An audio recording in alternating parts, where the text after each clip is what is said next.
استدعي أحدهم إلى مدينة الناظور، وبقي هنالك أكثر من أسبوع. ضربت له خيمة كبيرة كان يزوره الآلاف من الشباب.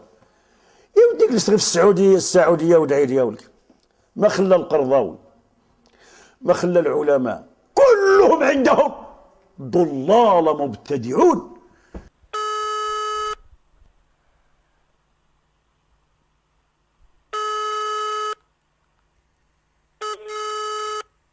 أهلا وسهلا الشيخ عبد الله النهاري. نعم الشيخ عبد الله معي. نعم يا شيخ، يعني قبل أيام كان لكم يعني ردا مرئيا ألفتموه في الرد على الشيخ محمد بن هادي المدخلي وتعليقكم على قدومه إلى الناظور. نعم. وأنا استمعت لهذا المقطع، وقد يعني آلمني كثيرا أنك يعني طعنت في الشيخ وافتريت عليه وكذبت عليه للأسف الشديد هو وإخوانه من أهل السنة والجماعة. وفي نظري أن هذا الأمر لا يليق بأي مسلم فضلا عن أي رجل آخر محسوب على الدعوة إلى الله عز وجل. وجينا ربيع المدخلي من السعودية وينفث سمومه. ولا تقف ما ليس لك به علم، إن السمع والبصر والفؤاد كل أولئك كان عنه مسؤولا. هذا النوع من الفكر الذي لا يعرف إلا إما أنا والآخر عدوي. ما الذي دفع الإخواني النهاري إلى الطعن في العلامة المحدث فضيلة الشيخ الدكتور محمد بن هادي المدخلي حفظه الله الغني عن التعريف؟ إن سبب طعن النهاري في الشيخ محمد بن هادي المدخلي حفظه الله هو خوفه على شهرته ومكانته بين العوام، ومخافة أن يخسر الأتباع والمعجبين، وخوفه أيضا من انهيار المشروع الإخواني في المملكة المغربية. من هو الإخواني عبد الله النهاري؟ هو أحد مشايخ الإخوان في المملكة المغربية، وهو حاليا عضو في حركة التوحيد والإصلاح البدعية الحزبية، وقد تأثر ببعض المفكرين الإخوانيين وكتبهم من قديم، ونذكر منهم سيد قطب ومحمد قطب ومحمد الغزالي والقرضاوي وغيرهم من الحزبيين. وقد بدأ الدعوة في الثمانينات من القرن الماضي. والنهاري يكفر بعض الأنظمة الحاكمة في بلاد المسلمين ما عدا التي يحكمها الإخوان المسلمون، ويطعن في هيئة كبار العلماء، ويصف العلماء الراسخين بعلماء السلاطين، ويتهم أهل السنة أنهم يتخذون علماءهم أربابا من دون الله. وقد عرف النهاري بانحرافه عن السنة وأهلها في بداية دعوته. وعرف النهاري أيضا توليه لأهل البدع كجماعة العدل والإحسان الصوفية ومرشدها الصوفي الضال عبد السلام ياسين وأهل التكفير في المغرب. ويعتبر النهاري من المهيجين على ولاة أمور المسلمين ومن مؤيد الثورات والمظاهرات. ومن تتبع النهاري يجده صامتا عن ضلال جماعة الإخوان المسلمين وقادتهم، بينما يكل لأهل السنة والجماعة لحقده الكبير على أهل السنة والأثر الذين يحذرون من البدع وأهلها. وقد سلم السفير المصري الجديد في تل أبيب برسالة رسمية من الرئيس محمد مرسي إلى صاحب الفخامة السيد شيمون بيريز رئيس دولة إسرائيل في المراسم الرسمية لقبوله سفيرا لدى دولة الاحتلال. وكان السفير المصري قدم أوراق اعتماده إلى بيريز وسلمه رسالة من مرسي عبر فيها عن رغبته في تطور العلاقات بين مصر وإسرائيل. ونشرت مواقع إخبارية إسرائيلية نص الرسالة، وجاء فيها من محمد مرسي رئيس جمهورية مصر العربية إلى صاحب الفخامة السيد شيمون بيريز رئيس دولة إسرائيل، كما تضمنت كذلك توقيعات رئيس ديوان الرئيس مرسي ووزير خارجيته بالإضافة إلى شعار الجمهورية. وبدأت الرسالة بحسب الصحافة الإسرائيلية بجملة عزيزي وصديقي العظيم، وختمها مرسي بتوقيعه تحت كلمتي صديقكم الوفي. لا يمكن أن يكون خلافا عقائديا طبعا، مستحيل. بين المصريين ما فيش خلاف عقائدي أصلا، المصريين كلهم ما فيش بينهم خلاف عقائدي. المصريين إما مسلمين أو مسيحيين، صحيح، وما فيش خلاف بين العقيدة الإسلامية والعقيدة المسيحية، كل يعتقد بما يشاء، ما فيش خلاف عقائدي. الخلاف يعني خلاف ديناميكي، خلاف آليات ووسائل، يعني زي ما بيقولوا الجماعة بتوع الغرب كاينيتكس، يعني مش ميكانيزمات، يعني مش خلاف عقائدي. لا يمكن أن يكون عقائدي.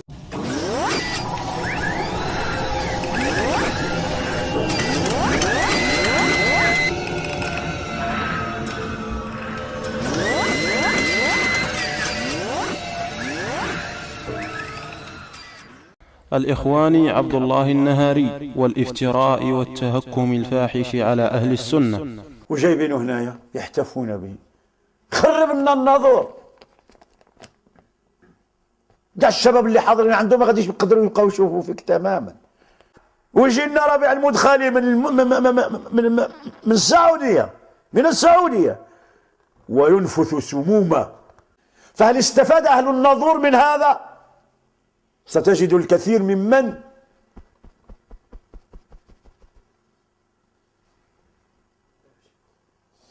فيسمحون لمن يروم التطرف ويروم نشر التطرف في الأمة.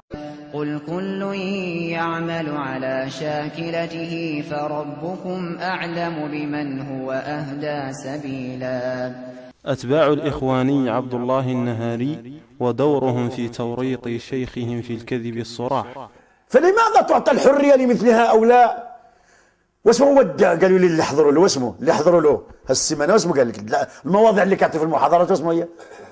أنا الشباب نتاع النظر هما اللي قالوا لي هادشي، أنا هما اللي قالوا لي يا عباد الله من نبغي. يا أيها الذين آمنوا إن جاءكم فاسق بنبأ فتبينوا أن تصيبوا قوما بجهالة فتصبحوا على ما فعلتم نادمين. حقيقة ما وقع في دورة الناظور وبيان كذب الإخواني عبد الله النهاري. في 19 من جمادى الأولى من عام 35 و400 وألف انطلقت الدورة العلمية الشرعية الثانية في مدينة الناظور المغربية، وقد أشرف عليها فضيلة الشيخ الدكتور محمد بن هادي المدخلي، فشرح متونا في علم العقيدة كالقواعد الأربع والأصول الثلاث، وشرح كتاب الأمر بلزوم جماعة المسلمين وإمامهم والتحذير من مفارقتهم، وألقى مجموعة من المحاضرات المتنوعة، كما أجاب على أسئلة مباشرة في العقيدة والمنهج. وقد كان هذا برنامج الدورة الذي استقر، وقد أعجب عوام مدينة الناظور بهذه المناسبة وأثنوا على الشيخ خيرا، وأملوا في أن يكرر الزيارة مرة أخرى وليس كما يزعم النهاري. جهل الإخواني عبد الله النهاري بأصل الرد على المخالف. وهل أرسل الله تعالى عالما ليكون حفيظا على الناس ومتتبعا لحركاتهم ومصدرا للإحكام عليهم؟ هل أعطاه الله مفاتيح الجنة؟ هل أعطاه مفاتيح النار؟ هل صار عياذا بالله رقيبا على الناس محصيا عليه أنفاسهم؟ ما هذا العياذ بالله، ما هذا؟ يجهل الإخواني عبد الله النهاري أن الرد على المخالفين من المبتدعة وأهل الأهواء فيه حماية للشريعة الغراء، وهو من أصول الاعتقاد واتباع سير الأسلاف، وفيه قمع للمعاندين والمنافقين وشد أزر الموحدين وإعلاء منهج سيد الأنبياء والمرسلين. الرد على المخالف في دين الإسلام، الرد على المخالف من أصول هذا الدين، لأن الله جل وعلا هو أول من رد وأعظم من رد على المخالفين لرسول الله صلى الله عليه وسلم، وهو الذي حاجهم بنفسه جل وعلا. الرد على المخالفين من أعظم القربات، يقول شيخ الإسلام وهو من أعظم أنواع الجهاد، وهذا صحيح، وقد يفوق جهاد الأعداء الخارجيين، يعني أن مجاهدة العدو الداخل أعظم من مجاهدة العدو الخارج، لأن العدو الخارج بينة عداوته، أما العدو الداخل هذا قد يخفى. ومن أعظم العداوات أن ينشأ في المسلمين من يدعوهم إلى غير منهج السلف، لأن هذا كالبدع والشركيات والمناهج الضالة. يجب علينا أن نرعى الدين علينا أهم من الأشخاص، فإذا كان الرد على فلان بيحمي حمى الدين هذا المخالف ولا مفسدة راجحة في الرد من سفك دماء ونحوه، فهذا يتعين الرد على المخالفين من أصول الإسلام ولا شك. إسكات المتطفلين وإخماد الرويبضات عن الخوض فيما لا يعنيها أمر مطلوب، ومن علامات الساعة أن تتكلم الرويبضة، والرويبضة أن يتكلم في أمر الأمة من ليس أهلا لأن يتكلم بها. وهذا هما اللي راهم على الصح، وهذه هي الفئة الناجية، وهذا هم أصحاب الحق. أعوذ بالله. شدنا احنا في هذا المدخل اللي جبتوا لنا، شدنا احنا في هذا المدخل اللي جبتوا لنا، شدنا احنا في هذا المدخل اللي جبتوا لنا انتم. 7 أيام صح على مدخل يا صح، ما خلى حتى واحد. وأنا يا شيخ أنا أتعجب منك ومن إخوانك من المشايخ الذين يردون ولهم الجرأة الكبيرة على الرد على أهل السنة والجماعة، وليست لكم جرأة أن تردوا على ضلالات سيد قطب الذي كفر الصحابي الجليل أبو سفيان وطعن في معاوية وسبه سبا فظيعا، وكفر يعني جميع المسلمين وقال بخلق القرآن وغير ذلك. فأين الآن أين هذه الازدواجية التي تدعونها، مثلا أنكم تردون على أهل السنة وتتغاضون عن أخطاء سيد قطب الكفرية التي حذر منها العلماء؟ بل الشيخ بن عثيمين رحمه الله قال لولا الورع لقلنا بكفر سيد قطب. فالحمد لله أهل السنة ما يسيرون إلا في ركاب كبار أهل العلم الذين هم معروفون بالإمامة في الدين كالشيخ الألباني والشيخ بن باز وغيرهم من أهل العلم. فبارك الله فيك الشيخ محمد بن هادي المدخلي ما جاء للمغرب إلا ليدعو إلى توحيد الله سبحانه وتعالى وسنة النبي صلى الله عليه وسلم. وللأسف التوحيد الذي فرطت فيه يا شيخ عبد الله النهاري، فرطت في الدعوة إلى توحيد الله سبحانه وتعالى، والشيخ ينبغي أن تشكره لأنه قام بما لم تقم به أنت من الدعوة إلى توحيد الله عز وجل. فلاحظ مثلا أنه في موقعك وفي جميع صوتياتك لا توجد مادة واحدة في الدعوة إلى توحيد الله عز وجل، وهذا تفريط كبير. ولا تشتغل بالسياسة وماذا تريد من السيسي وغيره. يا أخي عندك شرك أكبر في المملكة المغربية، الشرك يملأ أركان المملكة من أولها إلى آخرها، الشرك الأكبر الذي يخرج من الملة.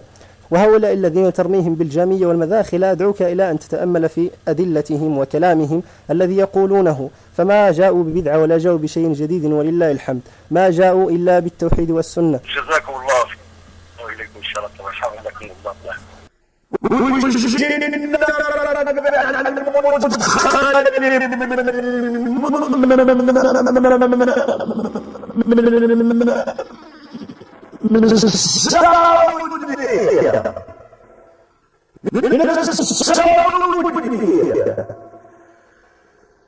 ويتنقصون أهل السنة والجماعة والسلفيين الحقيقيين يتنقصونهم أنهم متشددون، أنهم تكفيريون، أنهم لكن هذا لا يضر. يسمعون الآن التحقير والتنديد لمن يتمسك في مذهب السلف، ويقولون هذا رجعي هذا وهذا. لا يزهدك في الحق مثل هذه الترهات والأباطيل.